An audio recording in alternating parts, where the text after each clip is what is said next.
अनुपमा का ये एपिसोड देखने के लिए वीडियो के एंड तक बने रहे। वीडियो को लाइक करें, चैनल को सब्सक्राइब कर ले। अनुपमा शाह हाउस में प्रवेश करती है। वनराज उसे दरवाजा पर रोकता है और उसे ताना मारता है। उसके शुभ प्रवेश से शक्ति चली गई। अनुपमा कहती है ये सिर्फ एक शक्ति है, लेकिन अगर वो बिजली की चपेट में आ गया तो वो प्रतिक्रिया कर रहा है। शक्ति लौटती है और वह उसके लिए प्रतीक्षा करने में पूरी तरह से विफल हो जाती है। वो बा के ताने याद करती है और सभी का अभिवादन करती है। बापूजी वनराज को अधिक प्रतिक्रिया करने से रोकते हैं। अनु बापूजी के पैर छूती है और किंजल से पूछती है कि वो कैसी है। राखी पूछती है जब वो उसके लिए चिंतित थी तो उसने किंजल को अकेला क्यों छोड़ा। अनु पूछती है जब वो राखी वहाँ मौजूद थी तो किंजल अकेली कैसे हो सकती है। ताना मारता है कि नानी दादी बनने का समय है, नागी नहीं। किंजल राखी से पूछती है क्या वह अब बात कर सकती है अगर उसके ताने खत्म हो गए। और अनु से पूछती है उसकी उदयपुर यात्रा कैसी रही।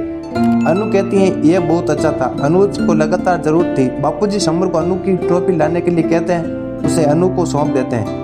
समर का कहना है कि कूल डूड ने उनके साथ 100 सेल्फी ली। बापूजी कहते हैं वो 1000 सेल्फी लेगी क्योंकि उनकी बेटी ने इसे जीत लिया।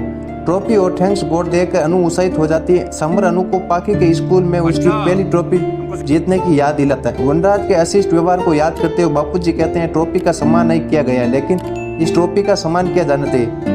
समर एक रिपोर्टर की तरह अनु से सवाल करता है कि इस ट्रॉफी को जीतने के बाद वो कैसा महसूस कर रही है। वनराज सोशल मीडिया में अनु का एक वीडियो दिखाता है और कहता है पूरी अनु को शर्मसार कर रही है और भद्दे कमेंट पढ़ती है। राखी जोर से हंस पड़ी और समर वनराज को रोकने के लिए कहता है। वनराज कहता है कि ये वह नहीं कि इंटरनेट पर टिप्पणियां हैं। राखी ने अनु को ताना मारा, यह समय रोमांस करने का नहीं बल्कि दादी बनने का। किंजल ने राखी को रुकने की चेतावनी दी। राखी ने वनराज से कमेंट पढ़ना जारी रखने के लिए कहा। अनु उसे जारी रखने के लिए कहती है, उसके कुछ टिप्पणियां जोड़ती है और वह कहती है वह केप में उब रही है। उसने टिप्पणियों को पढ़ने के बारे में सोचा। वनराज पूछता है क्या टिप्पणियां से उसे प्रभावित नहीं किया गया। अनु का कहना है कि क्रिकेट में मध्यम तेज गेंदबाजों की तरह टिप्पणीकार के रूप में बिल्कुल नहीं, लेकिन वह 26 साल तक बा और वनराज जैसे तेज गेंदबाजों के खिलाफ खेल चुकी है। बा चिल्लाती है कि वह बेशर्म थी और अब पागल हो गई है। अनु कहती है वह अनुज के प्यार में पागल है। बा चिल्लाती है उन्हें लोगों की राय की चिंता करनी चाहिए। अनु कहती है वह केवल अपने परिवार की राय के बारे में चिंतित है। उससे अनुरोध करती है वह टिप्पणी करना बंद कर दे, आज उसका दिन सुन ले। काव्या राखी ने अनु का मुंह बंद करने के लिए कहती है। राखी कहती है वह भी ऐसा कर सकती है। काव्या कहती है वह अनु का गुस्सा नहीं सहना चाहती। राखी कहती है इसलिए चुपचाप सुन रही है। बा अनु पर चिल्लाती है कि उसकी बेशर्मी क्यों सही, उसे टिप्पणियों को देखकर शर्म से अपना सिर झुका लेना चाहिए, अपने मुंह से प्यार लेना चाहिए। अनु प्रेम पर एक लंबा व्याख्यान देती है और कहती है समाज की सोच का बोझ ढोते ढोते उन्हें लौटा रही है। समाज से लड़ना आसान है, अपनों से लड़ना मुश्किल। बात चिल्लाती है उसे कभी प्रिय नहीं माना। अनु कहती है उसे खुद से पूछना चाहिए, फिर सवाल करना चाहिए कि वे कैसे संबंधित हैं कि वो उसे सवाल कर रही हैं। उसकी बहू है, उसे अपनी जिम्मेदारियों का बोझ उस पर डाल देना चाहिए। काव्य कहती हैं वो नहीं कर सकती। अनु कहती हैं वो काम कर रही हैं, उसकी बहू भी उसके लिए नहीं कर रही। वनराज पूछता है क्या वो अपने एहसासों की गिनती कर रही है।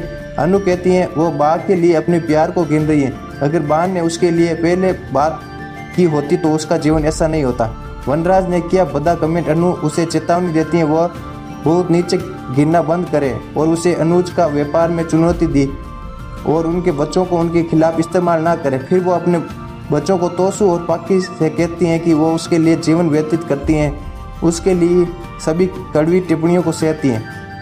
तोसू और पाकी कहते हैं कि वे उसकी वजह से शर्मिंदगी झेल लें। अनु कहती हैं वो शुरू से ही शर्मिंदा महसूस कर रही थी और इसलिए काव्या को एक माँ के रूप में अपने स्कूल के प्रोम में ले गई और तोसू मौका पाकर अपनी सांस के हाउस में कूद गया। तोसू का कहना है उसकी गलतियां की ओर इशारा करने से सत्य का मौका नहीं मिलेगा, वो उसके लिए शर्मिंदगी है। अनु कहती हैं उसकी खुशी के लिए शर्मिंदगी है। जब माँ रसोई में अकेली रोती हैं, जब वो जीवन में आगे बढ़ना चाहती हैं तो उसे शर्मिंदगी महसूस होती है। आदि से वे परेशान नहीं होते। प्लीज़ वीडियो को लाइक करें, चैनल को सब्सक्राइब करें ऐसे ही एपिसोड जानने के लिए और बॉलीवुड संबंधी न्यूज़ जानने के लिए। Thank you for watching this.